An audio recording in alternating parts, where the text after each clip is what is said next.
tous, bienvenue sur SPSY, Expertise de Soins Psy, votre web plateforme de guidance psychologique. Alors, maintenant, on va pas parler le thème qu'on va aborder, ça n'a rien à voir avec les conseils psychologiques. C'est un peu de l'information générale, c'est un peu de la culture. Je vais vous parler du système humanitaire. L'humanitaire, vous avez entendu parler déjà de l'humanitaire, le domaine humanitaire. Fondamentalement, l'action humanitaire tient au principe d'assistance humaine et de solidarité. L'humanité trouve ses origines dans le XIIIe siècle, de façon un peu plus officielle dans le XIIIe siècle, avec les œuvres chrétiennes d'assistance d'aide, les œuvres caritatives. À ce moment-là, en plus des congrégations religieuses qui soutenaient l'humanité, qui soutenaient les pauvres, il y a dans l'Occident la culture de la bienfaisance qui est née, c'est-à-dire que les fortunés qui aussi donnaient de leurs biens, justement pour soutenir les œuvres caritatives de l'Église et pour soutenir les œuvres sociales. Après cela, on a Henri Dunant qui, pendant le conflit de Solferino en Italie, qui va donner naissance à la Croix-Rouge. C'est lui justement qui crée la première œuvre humanitaire sous sa forme la plus classique, justement pour soutenir les blessés de guerre. Après Henri Dunant, vont naître beaucoup plus des ONG, et après ça va, au niveau international, vont se structurer des grandes institutions, l'OIT, la Société des Nations, l'ONU et tout ça, en réponse n'est-ce pas, aux abus des droits humains qui sont perpétrés à travers les premières guerres et deuxième guerre mondiale. Et plus tard, donc, le système des Nations Unies va structurer toute l'œuvre humanitaire, n'est-ce pas? Et l'œuvre humanitaire, sur le plan de sa structuration, a à sa tête le système des Nations Unies, les agences onusiennes, le HCR, l'OIM, l'UNICEF, l'UNFPA et tout ça. Après, on a les instances régionales telles que l'OTAN, l'OUA, etc. Et après, il y a le CICR qui justement était à la base, qui collabore beaucoup avec le système des Nations Unies. Et après, on a des institutions, on va dire ça comment, qui ont un rôle d'expertise tel que le comité permanent interorganisationnel qui a pour rôle de recadrer, de structurer du point de vue technique et éthique les interventions dans le contexte humanitaire. Après, on a les institutions, on va dire ça comme ça, de supervision qu'on appelle les clusters protection, cluster santé, etc. Et après les clusters, donc on a au niveau opérationnel, au niveau terrain, les organisations, les ONG, qui travaillent en fonction des mandats. Les ONG ont différents mandats, les mandats d'abri, mandats de santé, éducation, moyens de subsistance, etc. Voilà, présenter la structure du système humanitaire. Maintenant, on va voir son fonctionnement. Le fonctionnement du système humanitaire tient d'abord à 5 principes: l'humanisme, la neutralité, l'impartialité, l'indépendance et l'approche ne pas nuire. Le ne pas nuire, consiste en quoi? Je vais beaucoup insister dessus. Le ne pas nuire, consiste dans le fait que quand on vient dans une communauté pour aider, il faut pas créer des choses qui à la fin ne seront pas capables d'être contenues par les communautés et qui vont devenir plutôt toxiques. C'est-à-dire quoi? C'est un peu comme dans l'éducation. Si vous voulez aider un enfant c'est-à-dire que son père ne peut lui donner que 100 francs par jour, ne commencez pas à lui donner 1000 francs par jour, parce que quand vous allez partir, vous allez créer des manquements chez cet enfant. C'est ça, c'est un peu ça le n'épanouir. Le n'épanouir consiste à apporter de l'aide en tenant compte des ressources véritables du contexte réel des personnes. C'est que des personnes seront capables de faire après vous. Très bien. L'humanité a 2 approches.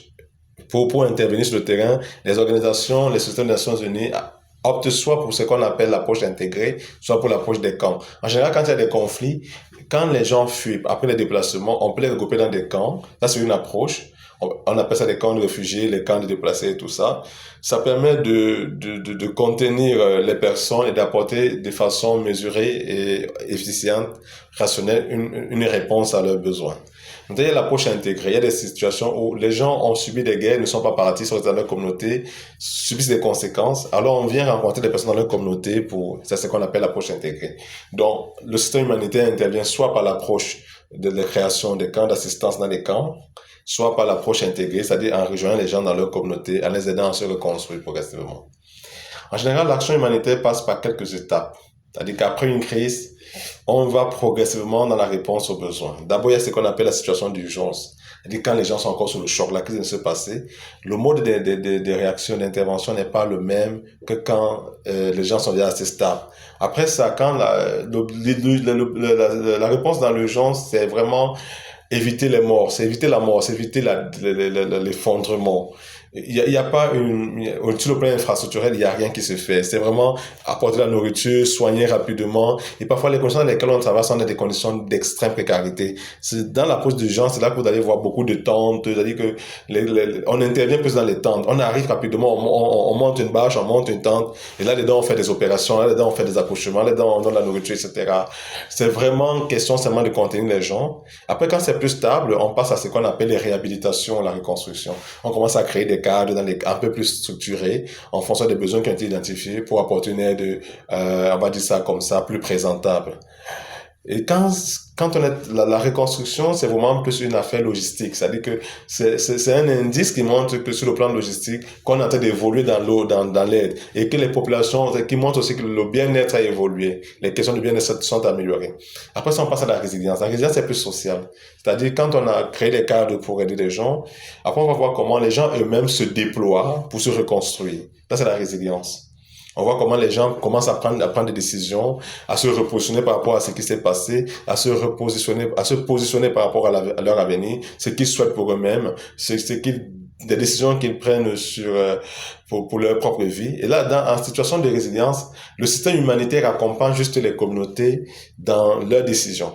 Alors que pendant l'urgence, c'est vraiment toutes les décisions sont celles du système humanitaire. Il faut aider les personnes qui viennent d'être outragées.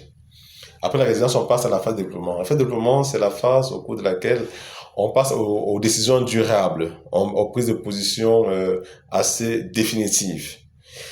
Entre l'urgence et la résilience, c'était le temporaire. Dans le développement, les communautés sont assez autonomes, l'État est autonome, l'humanitaire devient simplement avec les institutions onusiennes et les organisations internationales deviennent juste des accompagnateurs. On accompagne dorénavant les communautés, on accompagne l'État dans ses prises de position.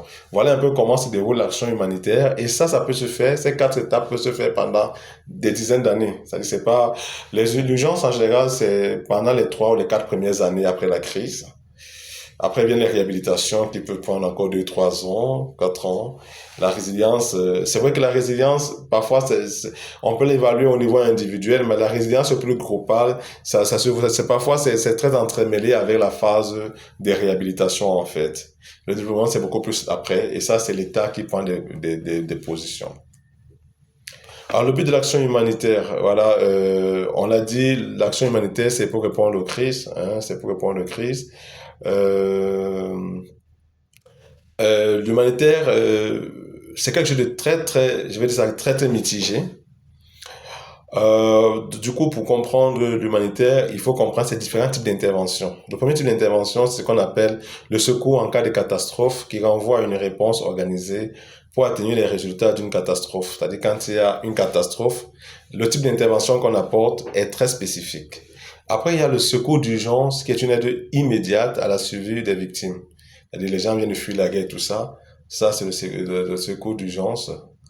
Après, on a l'action humanitaire. L'action humanitaire, c'est ce qui est très courant en général. C'est on fournit des services permettant de sauver des vies et de faciliter le retour à la normalité. Voilà. Vous voyez que l'humanitaire, en fonction des problèmes qui se posent, a des interventions spécifiques. Voilà, messieurs et dames, succinctement présenté, c'est quel le volet humanitaire. Si jamais vous êtes intéressé à travailler dans les ONG, j'espère que ce topo vous inspire ou bien vous donne des éléments qui peuvent vous permettre de vous positionner. La vie d'un humanitaire, ça je l'ai pas développé, mais je vais le dire en deux, trois mots. Vraiment être humanitaire, c'est une question de vocation. C'est pas qu'une question de carrière. De plus en plus, malheureusement, les humanitaires se comportent comme des carriéristes. Mais je vous assure, si vous entrez dans l'humanitaire par carrière, vous allez vous sortir déconstruit, défait. L'humanitaire n'est pas sans impact grave sur la vie des personnes. Parce que pour devenir humanitaire, c'est pas très différent de faire le choix de l'armée ou de la vie missionnaire religieuse. Moi, j'ai tendance à le dire, les humanitaires, les missionnaires, prêtres, les religieuses là, et les militaires, en réalité, ont la même vie. C'est des gens qui laissent tout, qui s'en vont pour, n'est-ce pas, être une semence afin que d'autres vivent. C'est des gens vraiment qui renoncent à leur vie pour que d'autres vies émergent. La seule chose qu'on gagne comme humanité, c'est parfois peut-être un salaire, mais avec lequel on peut ne rien faire si on n'est pas prudent. On sacrifie ses émotions, on sacrifie ses attachements, on sacrifie son histoire, on sacrifie un peu, voilà. Et je vais dire ça quoi, c'est vraiment du sacrifice, c'est du sacrifice. Même si on a un bon salaire, parfois on peut ne rien en faire. D'ailleurs, on peut rentrer tout détruit, tout défait. La vie d'un humanitaire, c'est un sacerdoce. Je pense que si on n'a pas la vocation à l'être, on peut pas devenir humanitaire. D'ailleurs, j'ai vu des gens qui ont quitté l'humanité parce que c'était pas trop leur chemin. Qui avaient des bons salaires, mais qui ont préféré aller avoir une vie normale. En d'autres termes, être humanitaire, c'est choisir une vie anormale pour donner aux autres l'opportunité d'avoir le minimum d'une vie normale. Et je voulais faire ce rappel-là. L'humanité, c'est pour ceux qui ont le sens du don d'eux-mêmes.